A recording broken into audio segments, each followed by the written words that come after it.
Notice that we have here another type of grade beam, and this one is for the elevator and the elevator pit. On sheet number 3, we now are looking more at the interior of the building because we're looking at the first floor plan.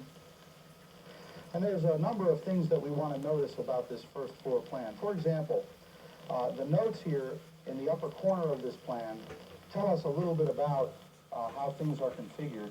And note number 2 tells us that everything in the plan are 8-inch blocks, except where they're otherwise noted.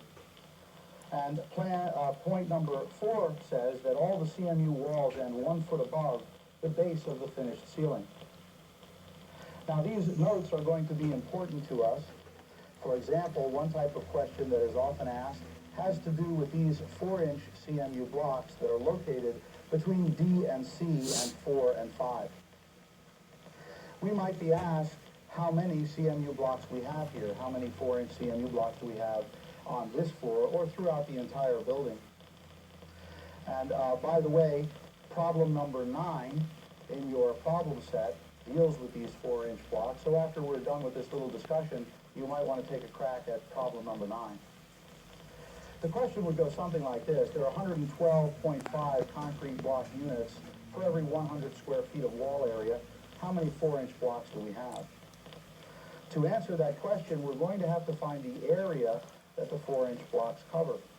And so we would need the width, and then we would need the height of these walls.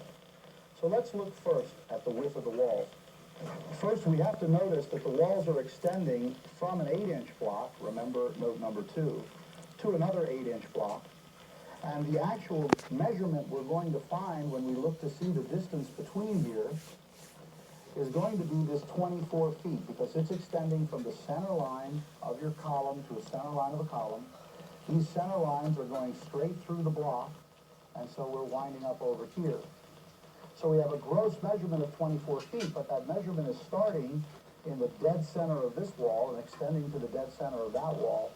And so if we want the actual measure of the 4-inch wall, we're going to have to subtract 4 inches on this side, half the thickness of an 8-inch block, and 4 inches on the other side, the other half thickness of an 8-inch block. And so we're going to have to subtract 8 inches from the 24 feet. And we're left with 23 feet, 4 inches. So the length here is 23 feet, 4 inches. Now we have to find the height. The height is not going to be given to us on this plan set. The facts about the height take us back to note number 4, where we were told that the blocks extend 1 foot above the base of the finished ceiling. So we're going to have to turn to a page that shows us a cross-section and shows us a floor-to-ceiling height. This turns out to be sheet number 8. Sheet number 8 is showing us a cross-section. It's a match line.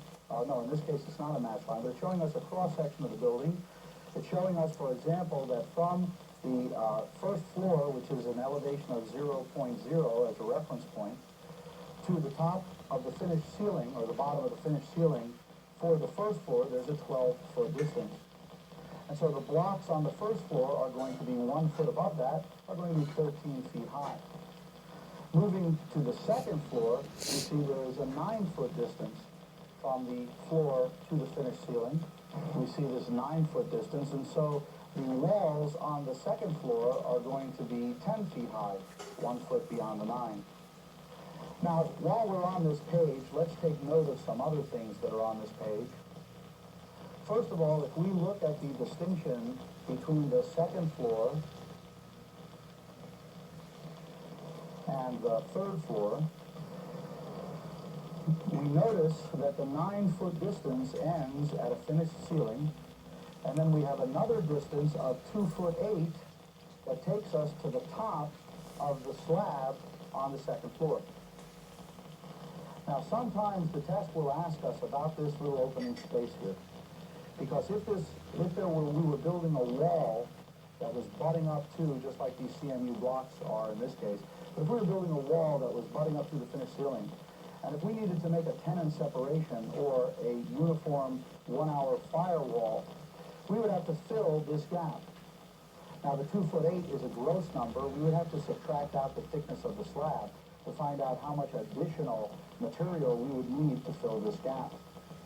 The test might ask us how much drywall is necessary to make this a fire-rated wall. Well, the length of the wall would be given somewhere else. But what we have to realize is that we have to extend another roughly 2 foot 8 inches, adjusted for the thickness of the slab.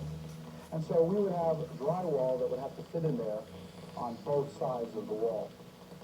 And that's how we would calculate, for example, a change order that changed the tenancy and required a fire separation between two tenants. Another issue with this set of plans on this sheet has to do with the glazing or glass area. We might need to know the area of the glass, but we're not going to be able to find the height of the glass, although we will find the width of the glass elsewhere. The height of the glass we're going to have to calculate. We're going to have to take into account the fact that if we have the 9-foot floor-to-ceiling number, and if we subtract out the height of this little assembly, what we're left with is the height of the glass. Another feature that we will find in a detail like this is we will get more specific information about certain particular measurements. For example, here we see accurately where brick pavers end. We also know accurately what the measurement of that little strip of brick pavers would be. We would also notice that all of our major dimensions are run from center line, and it will be a section of plan like this that will tell us how we get from the center line measurement to the outside of the building. Here's another example of how we would get from a center line measure to the outside of the building. We also see in a section like this details about a footing and how far down the footing actually extends from a finished floor. Turning back to our question about the 4-inch blocks, what we now know is on the first floor, we have 4-inch blocks that are 1 foot above the ceiling height, and the ceiling height is given as 12 in the first floor, and so these are going to be 13 feet high on the first floor.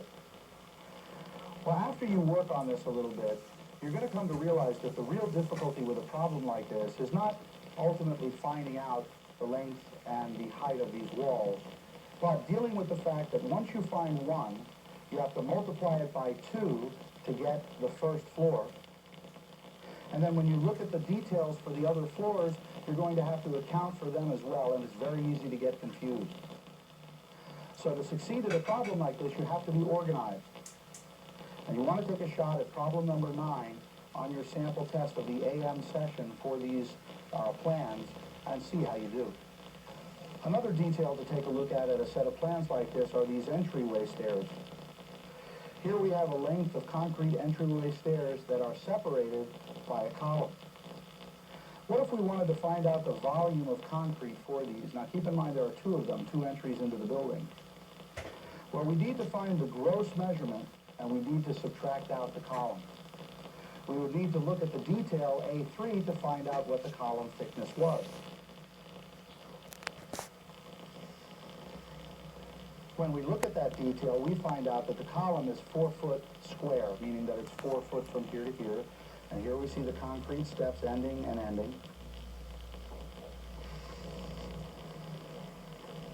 So if we wanted to find out the length of this, we would have to take the gross length, which in this case is 46 feet 4 inches, and subtract the 4 feet from it. And so the gross length of this would be 42 feet 4 inches. Times 2, of course, because there are 2 of them. Why would we need that? Well, elsewhere we might find a cross-section of these stairs, and we might be asked for the volume of concrete on the stairs. Another detail on a set of plans like this has to do with finding out the length of some walls.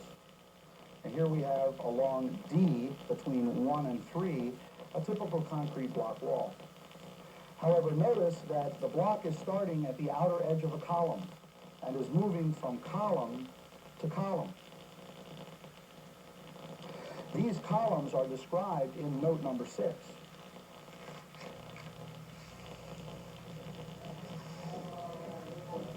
Column boxing is 10 inches square outside dimensions. And so if we wanted to find the actual length of this wall, we would have to start with the gross dimension. The gross dimension here is 23 feet, and then 24 for the next segment of the wall. That means that the gross distance from here to here is 23 feet, from which we're going to have to subtract 5 inches from this side and 5 inches from this side. We would have to do the same thing over here, only now the gross measurement is 24 feet, from which we would have to subtract 5 inches and 5 inches. Now let's say we wanted to find the area of this wall. What we cannot do is try to subtract the door from the length that we get. If we're going to find area by length times height, we can't come across here and get the overall length and then subtract the door, because if we do that, we will neglect to include the blocks that are over the door. So if we want to find the real area of this wall segment here, we're going to have to take this actual length, subtracting out for the columns, and then take this actual length, subtracting out for the columns, and add them together, and multiply that number times the height, and that will give us our gross square foot area for the entire wall. We then find the area of the doors and subtract that from the gross area of the wall, and we will be left with the area of the wall. Our next stop is sheet number 4, the second floor plan. And this plan looks very similar to the first floor. But one of the things that's different here has to do with this particular wall. This wall is a stud partition wall, and there's a detail about it, detail 2 on sheet number 11, which basically tells us that it's made of 2x4s, spaced 24 inches on center. Now on this sheet, we might have to find out the total number of vertical studs that exist in this wall. And actually, question number 11 on your set of questions that go along with these plans asks you just such a thing. So when we're done with this discussion, you might want to shut off the video and try question number 11. But the bottom line is we're going to take the gross measurement for each leg of this wall. So we start with this. The gross measurement we would find was 23. We have to subtract out the 2 columns that are here, or subtract out 10 inches. And so the overall length here would be 22 feet 2 inches. Our basic formula for finding vertical numbers is span divided by spacing, round up and add 1. Span divided by spacing, round up and add 1. And then we would do exactly the same thing over here. Span divided by spacing, round up and add 1. So try question number 11 and see how you do on this. Keep in mind that there are wood studs elsewhere in the building, and you've got to identify where they are. You'll notice on this sheet also, we have the cross-section of the building entryway stairs. We found out the length. All we'd have to do would be to find the cross-sectional area of this, and that would tell us our volume of concrete. Another type of question, and the way we would find this cross-sectional area here, would be to square this shape off, and then to subtract these little things that are not there. And then down here, you'll find out that this is a triangular shape, and you're going to subtract that triangle. What you're left with is the cross-sectional area, which when you multiply by the length, you get the volume. Another type of question that can be asked here, though, has to do with how you form one of these things in order to pour concrete there. We form these things by placing plywood at any edge, so the concrete cannot fall out.